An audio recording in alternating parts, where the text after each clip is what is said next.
क्या रोज काजल लगाने से आंखों को नुकसान पहुंचता है? ये जानिए सेहत के पहले सेगमेंट में। हेवी ब्रेस्ट से सर्वाइकल का दर्द क्यों होने लगता है और इससे कैसे राहत पाएं, ये जानिए सेहत के दूसरे सेगमेंट में। सोया चाप हेल्दी होती है या नहीं, ये जानिए सेहत के आखिरी सेगमेंट में।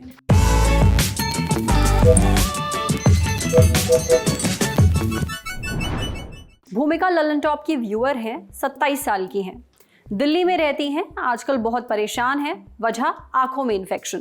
कुछ दिन पहले भूमिका को आंखों में खुजली शुरू हुई। देखते ही देखते आंखें लाल हो गई, आंखों से बहुत पानी आने लगा। भूमिका को लगा शायद उनकी आंखों में कुछ चला गया है जिसकी वजह से ऐसा हो रहा है। भूमिका ने ठंडे पानी से आंखों को धोया, केमिस्ट के पास गई और आई ड्रॉप खरीद कर लाई, लेकिन आई ड्रॉप डालने के बाद भी आराम नहीं मिला। तब भूमिका को लगा शायद उन्हें कंजक्टिवाइटिस हो गया है। डॉक्टर को दिखाया, इलाज हुआ। कुछ दिनों बाद भूमिका की आंखें ठीक हो गईं, लेकिन 2 हफ्ते बाद फिर वही दिक्कत, आंखों में खुजली, लाली, पानी आना, सूजन। इस बार भूमिका ने जड़ का पता लगाने की ठानी। डॉक्टर को दिखाया, टेस्ट कराए, जांच हुई, पता चला उनकी आंखों में बार बार इन्फेक्शन होने की वजह थी उनका काजल। उन्होंने कुछ महीने पहले सेल में कुछ सस्ते काजल खरीदे थे। उनमें लेड और आर्सेनिक था, जिसकी वजह से आंखों में इन्फेक्शन हुआ था। अब भूमिका चाहती हैं कि हम सेहत पर इस बारे में जरूर बात करें, क्योंकि ये काफी आम दिक्कत है। कई लोग काजल लगाते हैं, रोज लगाते हैं और दिन भर लगा कर रखते हैं। तो क्या ऐसा करना सेफ है या रोज काजल लगाने से आंखों को नुकसान पहुंचता है? डॉक्टर से ये जानेंगे। साथ ही जानेंगे काजल खरीदते समय और लगाते वक्त किन बातों का ध्यान रखना बहुत जरूरी है। सुनिए। अगर आप काजल कभी कभी लगा रहे हैं, अच्छे क्वालिटी का है, तो इतना कोई प्रॉब्लम नहीं है। लेकिन अगर आप काजल रोज लगाते हैं और उसकी भारी मोटी परत लगाते हैं, तो एक तो उसका क्वालिटी इफेक्ट करता है आंखों को। जैसे कि कई काजल हैं जिसमें कि लेड और आर्सेनिक जैसे पदार्थ होते हैं या प्रिजर्वेटिव होते हैं, तो वो आंखों को नुकसान कर सकते हैं। और आंखों में हमारी एक वाटर लाइन होती है, जैसे ये जो हमारी ये नीचे की लेड है जहाँ पे हम काजल लगाते हैं, इसकी एक बाहर की लाइन है और एक अंदर की तरफ लाइन है जिसको हम वाटर लाइन कहते हैं। ये वाटर लाइन पलक की आंख से जुड़ी होती है। तो हमारी जो आई बॉल है उसके ऊपर एक लेयर है, पतला सा बिल्कुल पॉलिथीन शीट की तरह, जिसको हम कंजक्टाइवा कहते हैं। और जो बीच का ये पारदर्शी हिस्सा है एक शीशे की तरह, वो कॉर्निया है।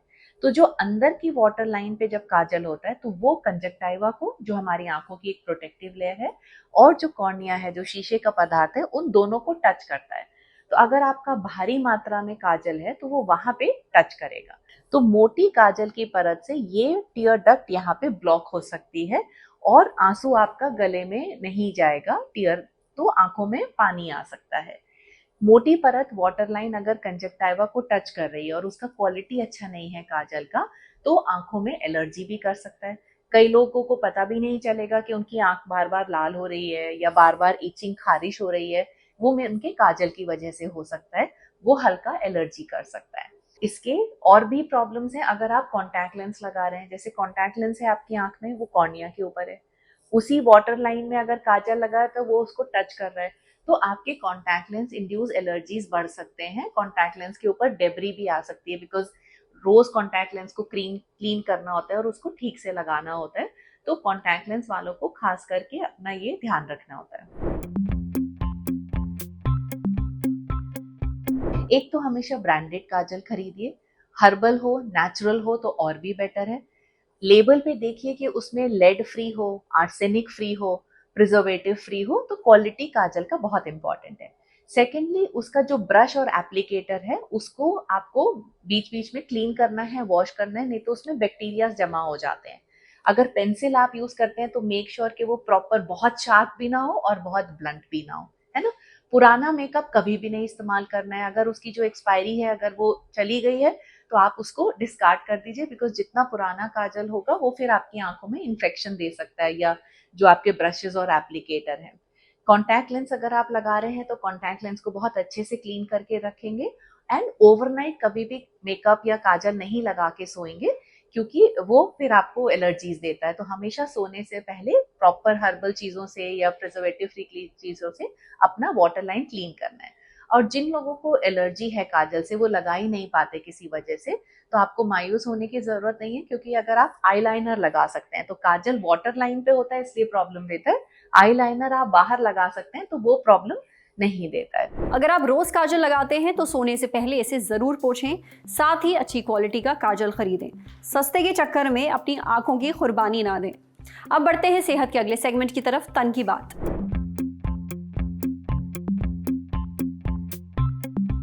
सर्वाइकल का दर्द एक बहुत ही आम दिक्कत है। इसमें गर्दन में बहुत दर्द होता है, जकड़न महसूस होती है, साथ ही सिर दर्द और कंधों में भी दर्द होता है। जी मिचलाना, हाथ पैरों में झुंझुनी होना, ये सब दिक्कतें होती हैं। पर किसी को सर्वाइकल पेन होता क्यों है, इसकी कई सारी वजह हैं, जैसे घंटों कंप्यूटर या लैपटॉप के सामने बैठकर काम करना, गर्दन झुकाकर काम करना, गलत पोस्चर में बैठना, सोते समय ऊंचा तकिया लगाना, बहुत स्ट्रेस में रहना। लेकिन महिलाओं में सर्वाइकल पेन होने की एक वजह और है, हालांकि ज़्यादातर महिलाओं को इसके बारे में जानकारी नहीं है। वजह है हैवी ब्रेस्ट। जिन महिलाओं के ब्रेस्ट बहुत हैवी होते हैं उन्हें भी सर्वाइकल पेन की शिकायत हो सकती है। मगर ऐसा होता क्यों है, ये हमें बताया सीके बिरला हॉस्पिटल में प्लास्टिक्स एंड एस्थेटिक सेंटर के एसोसिएट डायरेक्टर डॉक्टर अनमोल चुग ने। डॉक्टर अनमोल बताते हैं कि जिन महिलाओं के ब्रेस्ट का साइज ज़्यादा होता है, आमतौर पर डबल डी या उससे ज़्यादा, उनमें सर्वाइकल पेन की शिकायत हो सकती है। दरअसल हैवी ब्रेस्ट शरीर को आगे की ओर खींचते हैं। इससे रीढ़ की हड्डी और खासकर गर्दन और कंधे की मांसपेशियों पर बहुत दबाव बढ़ जाता है। नतीजा सर्वाइकल पेन। हैवी ब्रेस्ट का शरीर के पोस्चर पर भी असर पड़ता है। महिला को थोरैसिक काइफोसिस हो सकता है, यानी पीठ के बीच वाले हिस्से का आगे की ओर ज्यादा झुकना। इससे वो हिस्सा गोल या हम्प जैसा दिखने लगता है। साथ ही सर्वाइकल लॉर्डोसिस भी बढ़ सकता है, यानी गर्दन के कर्व में ज्यादा झुकाव आना। वजन की वजह से कंधे और पीठ नीचे की ओर खिंचते हैं। इससे स्लाउचिंग और फॉरवर्ड स्टूपिंग हो सकती है। स्लाउचिंग माने पीठ और कंधे झुकाकर बैठना या खड़े होना। इससे उनमें तनाव बढ़ता है और फिर दर्द होता है। वहीं फॉरवर्ड स्टूपिंग भी हो सकती है, यानी शरीर का आगे की ओर झुक जाना। इससे गर्दन, कंधों और पीठ की मांसपेशियों पर दबाव पड़ता है और उनमें दर्द हो सकता है। बॉडी मास इंडेक्स यानी BMI से भी पोस्चर पर असर पड़ता है। BMI एक स्केल है जो बताता है कि आपका वजन आपकी हाइट और उम्र के हिसाब से ठीक है या नहीं। जब पोस्चर सही नहीं होता तब सर्वाइकल पेन होने का चांस बढ़ जाता है। सर्वाइकल पेन से निजात पाने के लिए गर्दन को सीधा रखकर काम करें। आपकी गर्दन पर किसी तरह का तनाव नहीं पड़ना चाहिए। अपना पोस्चर सुधारें और स्ट्रेस कम लें। सर्वाइकल पेन से राहत पाने के लिए फिजियोथेरेपी भी बहुत काम आती है, लेकिन ये एक्सरसाइजेस आपको किसी एक्सपर्ट की निगरानी में ही करनी चाहिए। हॉट एंड कोल्ड थेरेपी, जिसमें गर्म और ठंडी सिकाई की जाती है, भी काफ़ी कारगर है। इसके अलावा दर्द से राहत पाने के लिए डॉक्टर कुछ दवाइयाँ भी देते हैं, लेकिन कोई भी दवा बिना डॉक्टर की सलाह के हरगिज़ ना लें। अगर ब्रेस्ट साइज बहुत ज़्यादा है तो ब्रेस्ट रिडक्शन सर्जरी भी कराई जा सकती है। इसमें ब्रेस्ट से एक्स्ट्रा फैट, कुछ खास टिश्यूज और स्किन निकालकर उनका साइज कम किया जाता है। इससे गर्दन और पीठ दर्द से आराम मिलता है, पोस्चर ठीक होता है। अगर कोई महिला ये सर्जरी कराना चाहती है तो इसे किसी अच्छी जगह और एक्सपर्ट से ही कराएं। हालांकि ये भी जान लें कि सर्जरी के निशान स्किन पर रहते हैं। निपल की संवेदनशीलता में भी बदलाव हो सकता है। कुछ मामलों में स्तनपान कराना मुश्किल हो सकता है। बाकी किसी सर्जरी से जुड़े जो आम रिस्क होते हैं वो तो रहते ही हैं, जैसे इन्फेक्शन होना, ब्लीडिंग होना, एनेस्थीसिया रिस्क वगैरह। अगर आप हैवी ब्रेस्ट के चलते सर्वाइकल पेन से बहुत परेशान हैं तो चुप मत रहिए, डॉक्टर से मिलिए, अपनी परेशानी बताइए, आपको सही इलाज मिलेगा। समझे? अब बारी सेहत के आखिरी सेगमेंट की खुराक यानी झक्कासी हेल्थ टिप। क्या आप भी सोया चाप के शौकीन हैं? भाई कुछ लोगों को सोया चाप बहुत पसंद है। मजाक मजाक में इसे वेज खाने वालों का चिकन बोला जाता है। क्यों? क्योंकि ज्यादातर लोग मानते हैं कि सोया चाप में खूब प्रोटीन होता है और ये हेल्दी भी होती है। तो क्या वाकई सोया चाप या सोया नगेट्स हेल्दी होते हैं या ये सिर्फ एक गलत फहमी है? ये हमने पूछा पारस हेल्थ गुरुग्राम में डाइटिशियन दृश्या आले से। डाइटिशियन दृश्या बताती है कि मार्केट में मिलने वाले सोया चाप और सोया नगेट्स प्रोसेस्ड होते हैं। इनमें अक्सर मैदा और स्टार्च मिलाया जाता है, जिससे इनमें प्रोटीन की मात्रा कम हो जाती है। इनमें फ्लेवरिंग एजेंट और प्रेजर्वेटिव्स भी डाले जाते हैं, जिन्हें शरीर के लिए अच्छा नहीं माना जाता। इनसे ब्लड प्रेशर बढ़ सकता है और दिल से जुड़ी बीमारियां हो सकती हैं। सोया में कुछ एंटी न्यूट्रिएंट्स भी पाए जाते हैं जो शरीर में पोषक तत्वों को अच्छे से अब्जॉर्ब नहीं होने देते। इन एंटी न्यूट्रिएंट्स से तभी छुटकारा मिल सकता है जब सोया को भिगोकर, उबालकर या फर्मेंट करके खाया जाए। बाजार में मिलने वाली सोया चाप को तेल में तला जाता है। इस तेल को बार बार गर्म करके इस्तेमाल किया जाता है। इससे उसमें ट्रांस फैट बनने लगता है जो शरीर में बैड कोलेस्ट्रॉल को बढ़ा देता है। इससे दिल की बीमारियों का खतरा भी बढ़ जाता है। बार बार तेल गर्म करने पर इसमें एक्रिलामाइड नाम का एक तत्व पैदा होने लगता है। इसे कैंसर पैदा करने वाला माना जाता है, यानी कि कार्सिनोजन। तेल को बार बार गर्म करने पर एल्डिहाइड नाम का तत्व भी बनता है जो लिवर और नर्वस सिस्टम के लिए बहुत नुकसानदेह है। ऐसे तेल में तैयार सोया चाप चाप खाने से पेट भी खराब हो सकता है। आमतौर पर एक्सपर्ट प्रोटीन के लिए सोया चाप या सोया नगेट्स खाने की सलाह नहीं देते।